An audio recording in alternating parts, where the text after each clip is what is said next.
Real Madrid যখন কোনো ফুটবলারের দরজায় কড়া নাড়ে তখন সেই ফুটবলারের দরজা বন্ধ করে রাখা সম্ভব হয় না।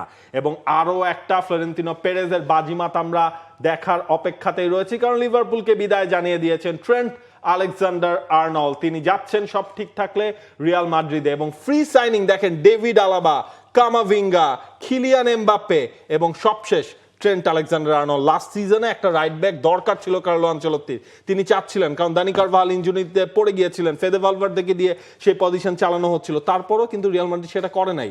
তাদের ওই প্ল্যানটাই তারা আলটিমেটলি সিজন শেষে কাজ করবে। রুডিগারের নামটা বাদ পড়ে গেছে। Rudiger was a huge free signing. কামাভিঙ্গার ক্ষেত্রে কামাভিঙ্গারটা না, রুডিগারই হবে। Exactly, Alaba, Rudiger, Mbappe biggest free signing ever. এবং সবচেয়ে বড় কথা হচ্ছে লিভারপুল তাদের সম্পদ বা লিভারপুল তাদের ডিএনএ কে হারাতে যাচ্ছে।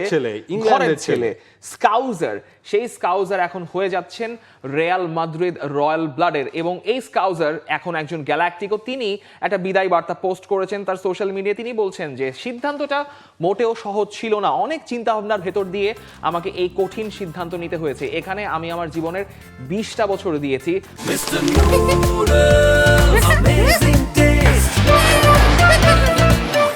প্রত্যেকটা মুহূর্ত উপভোগ করেছি, যত কিছু সম্ভব তার সবটাই অর্জন করেছি। জীবনের এই পর্যায়ে এসে আমি মনে করছি একটা পরিবর্তন জরুরি।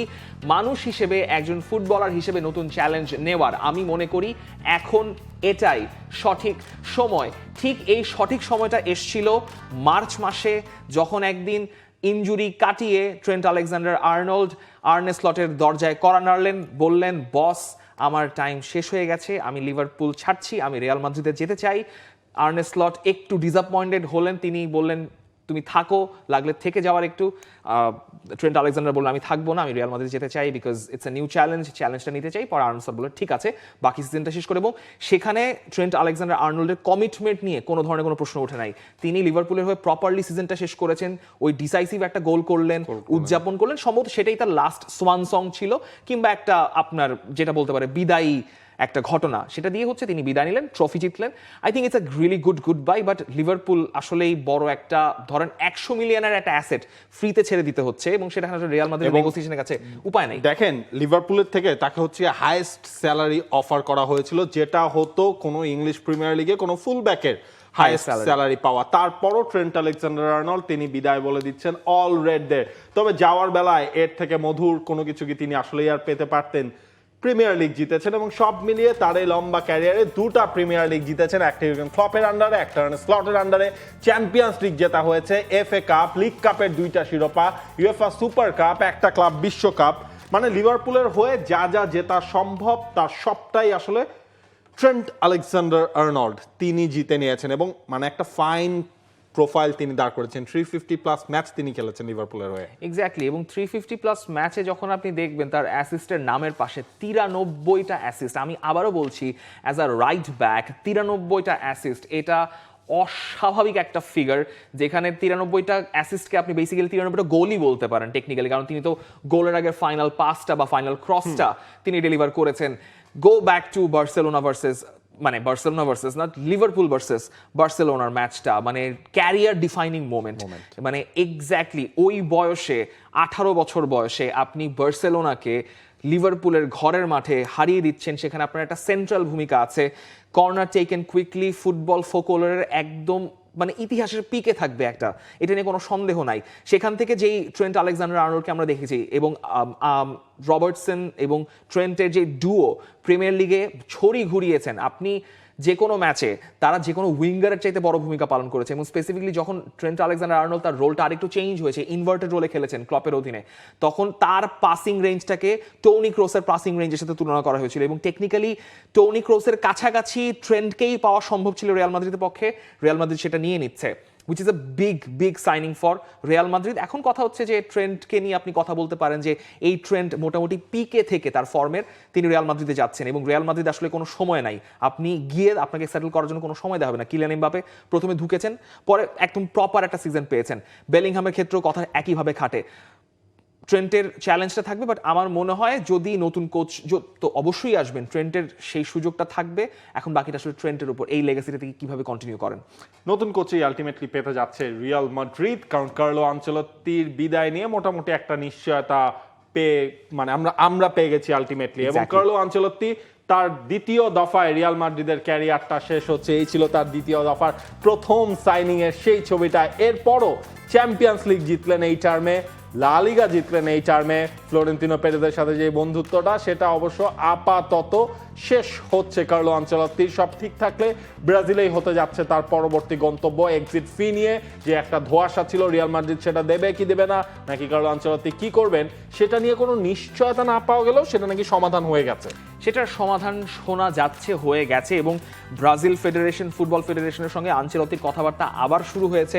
তার কারণ রিয়াল মাদ্রিদের সঙ্গে তার এক্সিট টার্মটা মোটামুটি সাইন হয়ে গেছে। আনচেলত্তি একটা সমঝোতা এসে, এখন সমঝোতা কোন পক্ষ থেকে করা হয়েছে এ নিয়ে কোনো ডিটেইল আমরা এখনই বলতে পারছি না। আস্তে ধীরে হয়তো সিজনটা যখন 25 মে শেষ হবে লা লিগাতে, তখন আরো ধীরে ধীরে তবে এল ক্লাসিকোর পরেই নাকি সেই ঘোষণাটা চলে আসবে আশা করছি আমরা। এবং রিয়াল মাদ্রিদে যে স্যালারিটা তিনি পেতেন সেটা ম্যাচ করাটা, অর্থাৎ বেসিক্যালি তিনি রিয়াল মাদ্রিদে যে 1 বছরের স্যালারিটা পেতেন ওটাই আসলে ব্রাজিলকে দেওয়া লাগতেছে, এছাড়া তো কোনো উপায় নেই। কারণ স্যালারি তো একটা বিশাল ব্যাপার আছে, তার কোচিং স্টাফ, তার ছেলেও তো ওই কোচিং স্টাফ, বিশাল একটা কোচিং স্টাফ। সো স্যালারির জায়গায় নেগোসিয়েশনটা ঠিকঠাক মতো হতে হবে। তারপরও কার্লো আনচেলত্তি যেভাবে ছাড়ছেন, এর চাইতে হ্যাঁ তিনি হয়তো একটা ট্রফি যদি জিততেন, মেজর ট্রফি যদি জিততেন, তাহলে ছেড়ে যাওয়াটা আর একটু মধুর হতো। তারপরও তিনি রিয়াল মাদ্রিদের হয়ে যে পরিমাণ ট্রফি জিতেছেন সেটা মানে আই থিঙ্ক মানে এর বাইরে আর কেউ কিছু জিততে পারতেন না। একটা ইলাস্ট্রিয়াস রয়্যাল ক্যারিয়ার রিয়াল মাদ্রিদের হয়ে কার্লো আনচেলত্তি পেছনে ফেলে যাচ্ছেন। হয়তো তাকে আমরা রিয়াল মাদ্রিদের ম্যানেজার হিসেবে আর দেখবো না বলেই ভেবে নিচ্ছি। 3টা চ্যাম্পিয়ন্স লিগ, 2টো লা লিগা, হয়তো লা লিগার হিসেবটা একটু কমে আছে, কিন্তু কোপা দেল রে জিতেছেন দুটো স্প্যানিশ সুপার কাপ, 3টা ইউএফা সুপার কাপ, 2টো ফিফা ক্লাব বিশ্বকাপ, এবং শেষটা করলেন একটা ফিফা ইন্টারকন্টিনেন্টাল কাপ দিয়ে। সুপার কোপা জেতা হতো, সেখানে বার্সেলোনার কাছে 5-2 গোলে রিয়াল মাদ্রিদ হেরে গেছে। সো আর কোনো নতুন কিছু জেতা হচ্ছে না রিয়াল মাদ্রিদে, unless he wins the La Liga. কিন্তু সেটা নিয়ে অনেক ড্রামা আছে, এবং সেখানে আসলে আপনাকে পিছিয়েই রাখতে হচ্ছে কার্লো আনচেলত্তিকে।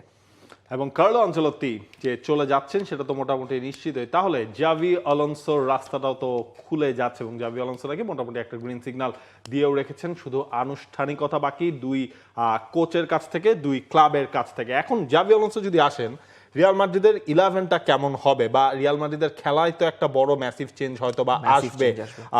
3-ম্যান ব্যাকলাইনেও আমরা হচ্ছে গিয়ে দেখতে পারি, অথবা হচ্ছে গিয়ে আপনার জাভি আলোনসো যেই কাজটা করবেন, আনচেলত্তির ওই ফরমেশনটাকে তিনি ভেঙে দিবেন। রিয়াল মাদ্রিদকে আমি মানে প্রতিষ্ঠিত 3-ম্যান ব্যাকলাইনে কবে দেখেছি আমার মনে পড়ে না। কেউ যদি একটু মনে করতে পারে, মনে করিয়ে দিবেন। আসলেই মনে পড়ছে না, মানে অনেস্টলি স্পিকিং। কিন্তু এটাই মোটামুটি রিয়াল মাদ্রিদের 2025-26 মৌসুমের একটা সম্ভাব্য লাইন আপ হতে পারে।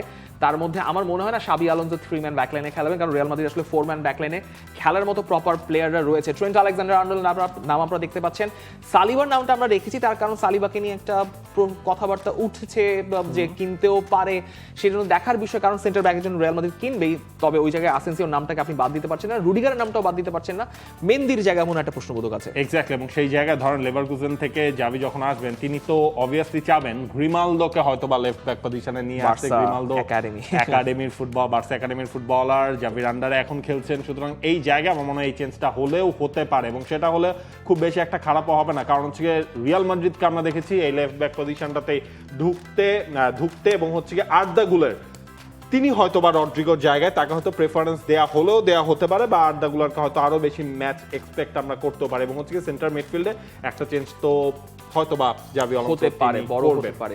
ভিনিসিয়াস, এমবাপে, বেলিংহাম খেলছেন, রড্রিগোর জায়গায় আর্দা গুলারকে আমরা দেখবো। রড্রিগো হয়তো ছেড়ে গেলেও যেতে পারেন, সেটা তার প্রপার প্রাইস ট্যাগটা হয়তো তাকে মিট করতে হবে। Arda Guler will have a bigger role under Xabi Alonso, যেরকম ফ্লোরিয়ান ভার্টস পেয়ে থাকতেন। Camavinga definitely as a sure starter, তবে একজন সেন্টার মিডফিল্ডার কেনার কথা রয়েছে লেফট ফুটেড, সেটা কিনলে হয়তো রিয়াল মাদ্রিদে আরেকটা পরিবর্তন আসতে পারে। ভালভের্দের পজিশন নিয়ে কোনো সন্দেহ নাই, মানে দুনিয়া পাল্টায় গেল, ভালভের্দে থাকবেন, রিয়াল মাদ্রিদে না থাকলেও সব পজিশনে খেলবেন, কোনো সন্দেহ নাই। But this will be the new look Real Madrid. সম্ভাবনার জায়গা আছে, শঙ্কার জায়গাও রয়েছে। হানসি ফ্লিকের বার্সেলোনাকে ট্যাকেল দিতে হবে। সো দেখা যাক মোটামুটি নতুন সিজনে, কারণ রিয়াল মাদ্রিদ তো আর কিছু পাওয়ার নাই এই সিজনে, আনলেস তারা লা লিগাটা পায়। সো নতুন সিজনের জন্য গোছানোটা এখন থেকেই শুরু হয়ে যাচ্ছে আর কি। এবং আমার কাছে মনে হয় না খুব বেশি আসলে খারাপ হবে রিয়াল মাদ্রিদ যে প্ল্যানিং নিয়ে নতুন সিজনটা আলটিমেটলি স্টার্ট করতে যাচ্ছে। For more updates, subscribe to our YouTube channel and click on the bell icon. Follow us on Facebook and Instagram. Download T-Sports app to enjoy exciting games and highlights. Visit tsports.com.